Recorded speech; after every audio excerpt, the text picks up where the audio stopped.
జగన్నాథుడి రథయాత్రకు సంబంధించి ఏర్పాట్లన్నీ కూడా పూర్తయిపోయాయి. పెద్ద పెద్ద కొబ్బరి తాళ్ళు, బలమైన తాళ్లను ఇక్కడ కట్టి భక్తుల చేతుల మీదుగానే 3 కిలోమీటర్ల దూరంలో ఉన్నటువంటి గుండీచ ఆలయానికి తీసుకెళ్తారు. చాలా నయన మనోహరంగా కళింగ సాంప్రదాయంకి సంబంధించిన శిల్పకళా వైభవంతో ఇక్కడ ఉన్నటువంటి రథాలను అద్భుతంగా తీర్చిదిద్దారు. ప్రస్తుతం ఈ రథానికి సంబంధించి అనేక శిల్పకారులు పనిచేస్తున్నారు. దాదాపు 2-3 నెలల నుంచి కూడా దీనికి సంబంధించిన ఏర్పాట్లన్నీ కూడా చేస్తున్నారు. ప్రస్తుతం ఇక్కడ ఒక శిల్పకారుడు ఉన్నాడు, అలోక్. వారిని అడిగి మనం తెలుసుకుందాం. అలోక్ जी नमस्ते। जगन्नाथ रथों के निर्माण के बारे में बताइए, कौन सा लकड़ी इस्तेमाल करते हैं? जय जगन्नाथ। ये तो हमारा ये रथ का तैयारी का शुरू होता है अक्षय तृतीया से। उससे पहले, उससे 5-6 महीने पहले हम जंगल में जाते हैं। हमारे पिताजी ये सब जंगल में जाते हैं। उड़ीसा का जो जंगल है, जो बौद्ध खुर्दा ये सब जंगल है, बौद्ध नयागढ़ ये सब जंगल है, उसमें जाके पहले वो जो रथ का चक के लिए जो फांसी का ढौरा, फांसी है, फिर ढौरा है, फिर साहज है, फिर मोही है, ऐसे सब हमारे भाषा में ये सब पेड़ों का नाम है। उसी पेड़ों को हम चयन करके लाते हैं, फिर रथ यात्रा के लिए सब प्रस्तुत होता है। तो अक्षय तृतीया से ये काम शुरू होता है। पहले तो 2 महीना होता है, लेकिन इस साल जो जोड़ा ज्येष्ठ हुआ था इसलिए 3 महीना काम होता है, नहीं तो मेनली 2 महीना ये सब रथ का तैयारी का काम होता है।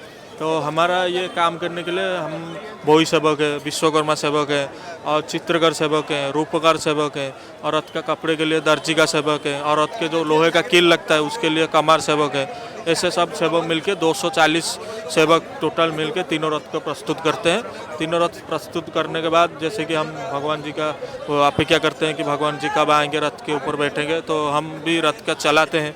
तो हम भोई सेवक जो हैं हमको रथ को चलाते हैं। रथ में जब मोड़ देते हैं, रथ को जो कंट्रोल करते हैं, रथ में जो रस्सी डालता है ये सब हम कंट्रोल करते हैं। बाकी भगवान जी का महिमा जो होगा। अब भी चल रहे हैं ना काम? हाँ, कितने लोग काम करते हैं? अभी तो 240 लोग ही काम कर रहे हैं। अभी भी काम चल रहा है। अभी जो पेंटिंग का काम थोड़ा बाकी है वही सब काम चल रहा है। बाकी तो काम खत्म हो चुका है। अभी और कुछ ज़्यादा काम नहीं है। बाकी सिर्फ हम अभी हमारा जो है मेनली हमारा एक परंपरा है, भगवान जी का एक आज्ञा माल आएगा। जो भगवान आज्ञा देंगे कि रथ को चला कर सिंह द्वार के सामने लेके जाओ, तो अभी हम उसका अपेक्षा कर रहे हैं कि कैसे आज्ञा माल आएगा और हम रथ को लेकर सिंह द्वार के सामने एक साथ तीनों को एक लाइन में खड़ा करेंगे। खड़ा करने के बाद हम 4 माल बांधेंगे, जो रथ का सीढ़ी होता है वो बांधेंगे। वो बांधने के बाद भगवान जी जब आएंगे तो उसी 4 माल से चढ़ के रथ के ऊपर जाएंगे, रथ के ऊपर विराजेंगे।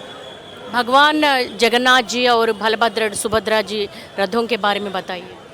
भगवान बलभद्र जी का रथ का नाम तालोध्वज है। इसमें 14 पहिए है, और माँ सुभद्रा का रथ का नाम दर्पदलन है, उसमें 12 पहिए हैं, और जगन्नाथ जी का सबसे बड़ा है 16 पहियों वाला नंदीघोष रथ है।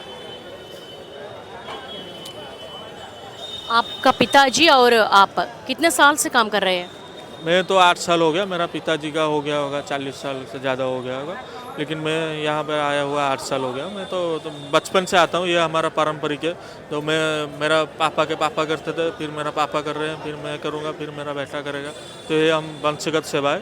तो जो भी इस वंश में जन्म लेगा वो यही सेवा ही करेगा, और हम भी यही सेवा के लिए ही जन्म हुए हैं, तो हम ये सेवा ही करेंगे। सेवा हमारा पहला धर्म है, फिर बाकी अलग काम।